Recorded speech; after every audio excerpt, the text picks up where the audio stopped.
Lagi bersama saya Yohanes Prayoga di YouTube channel Yohanes Prayoga. Nah, ini ada pertanyaan istimewa banget dan saya berharap pertanyaan ini ada dan benar-benar ada, bro. Terima kasih banyak.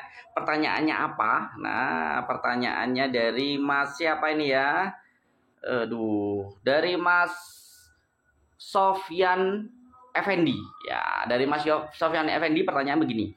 Mas, kenapa Pi Network terhubung ke QVS? QVS itu Quantum Financial System, terus sama ICO. ICO yang lebih tepatnya ICO 20022 ya.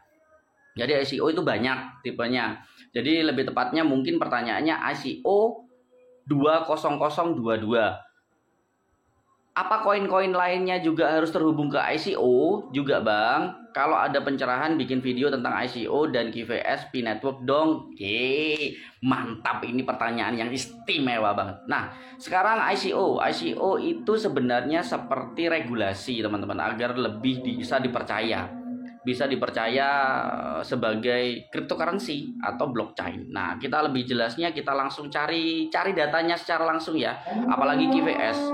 Sorry, ini masih itu ya di masjid, jadi kita tunggu lagi ya, ntar lagi ya. Oke, kita lanjut ya. ICO itu apa sih sebenarnya? Lebih mudahnya standarisasi. Nah, standarisasi contoh kayak helm. Helm ICO-nya gimana? Yang layak gitu ya, yang layak digunakan. Jadi helmnya harus punya kekuatan yang seperti ini. Nah, itu ICO. Tapi ini dalam tahap internasional. Nah, ICO yang ada di kripto itu ICO 2022 yang adalah standar kalau kita baca dari sini ya. Nah, ini ICO 2022 yaitu standar komunikasi data keuangan global yang menyediakan bahasa universal untuk transaksi antar lembaga keuangan termasuk sistem pembayaran seperti SWIFT. Standar ini menggantikan protokol lama dengan protokol pendekatan yang lebih terstruktur sehingga mengurangi kompleksitas operasional. Kalau teman-teman pernah ngambil uang dari luar negeri, pernah ngirim ke luar negeri atau dari luar negeri ngirim ke Indonesia, itu ada namanya bank SWIFT. Bank SWIFT itu contoh, setiap bank itu beda-beda ya. Bank SWIFT itu seperti kode atau kode setiap banknya. Kalau Bank Mandiri contoh, itu SWIFT code-nya kalau nggak salah 008 kalau nggak salah, lupa saya ya, intinya ada setiap code-nya. Nah, ICO 20022 itu untuk menstandarkan kripto yang layak buat teman-teman sebagai standar keuangan global kayak gitu ya.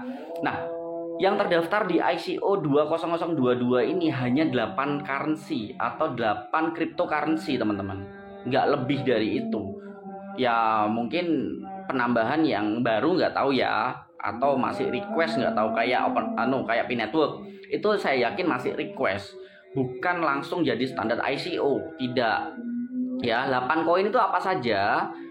Nah, satu, Ripple atau XRP, ya, Ripple. Kedua, Stellar XLM, ya, Cardano, terus Algo, IOTA, Quant, Habar, HBAR ya, XDC. Hanya itu saja yang sekarang masuk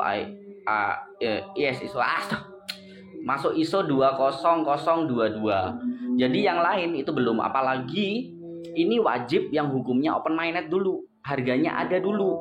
Ketika sudah ada, baru bisa didaftarkan ke ICO. Untuk ICO ya, ISO atau ISO gitu aja dah ya, ke ISO. Pi Network apakah sudah masuk? Belum, karena belum open mainnet. Open mainnet itu harus ada harganya dan masuk ke bursa atau DEX ya, DEX tool mungkin ya, atau DEX, intinya DEX lah, DEX atau CEX, itu baru nanti bisa didaftarkan ke ISO 2022 kayak gitu ya. Ini masih belum selesai di masjid, jadi kita lanjutin sebentar lagi tentang Quantum Financial System atau QVS. Oke. Nah, kita lanjut ke QVS atau Quantum Financial System. Itu sebenarnya masuk ke ISO. Jadi wajib QVS karena konsep sistem keuangan yang menggunakan komputasi kuantum, kecerdasan buatan dan teknologi blockchain. Gitu. Jadi QFS ini atau Quantum Financial System bertujuan untuk menciptakan infrastruktur keuangan yang lebih aman, transparan, dan efisien. Makanya kenapa kok digadang-gadang P-Network masuk ISO terus sama QFS atau Quantum Financial System. Karena ketika mendaftar ke ISO 20022 itu wajib Quantum Financial System. Kayak gitu. Dan siapa saja yang masuk Quantum Financial System itu hanya berapa ya? Sekitar 23 koin top. Bukan peringkat ya, tapi hanya 23 koin saja. Cuman selebihnya pasti masih ada yang akan masuk ke Quantum Financial System. Itu koin apa saja? Nah, sudah saya cari tahu. Koinnya yang tersedia untuk yang masuk ke Quantum Financial System itu ada 23 koin totalnya.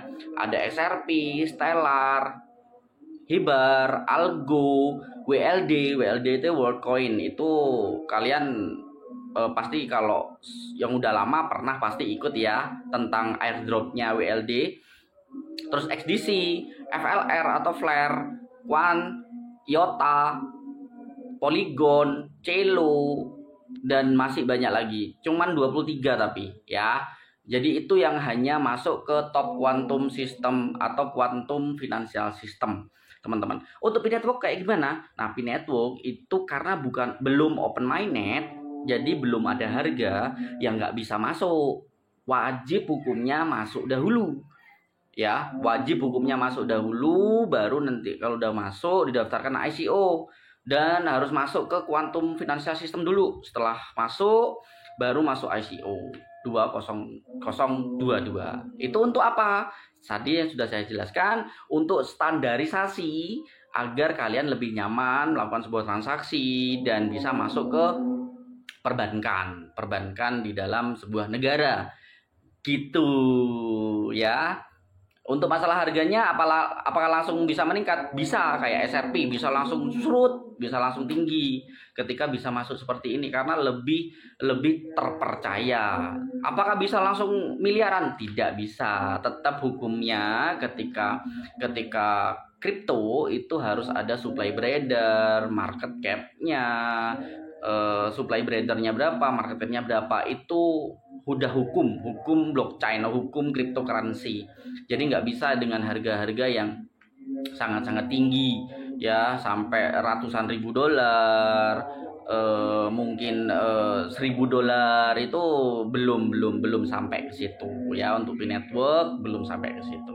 Jadi itu pertanyaan dari Mas sorry tadi aku lupa, maaf ya Mas Sofyan, Mas Sofyan Effendi, mohon maaf saya lupa namanya tadi. Nah, itu jawabannya. Semoga bisa nambah wawasan ya tentang ICO atau ISO 20022 lebih tepatnya ya Mas, sama Quantum Financial System ya.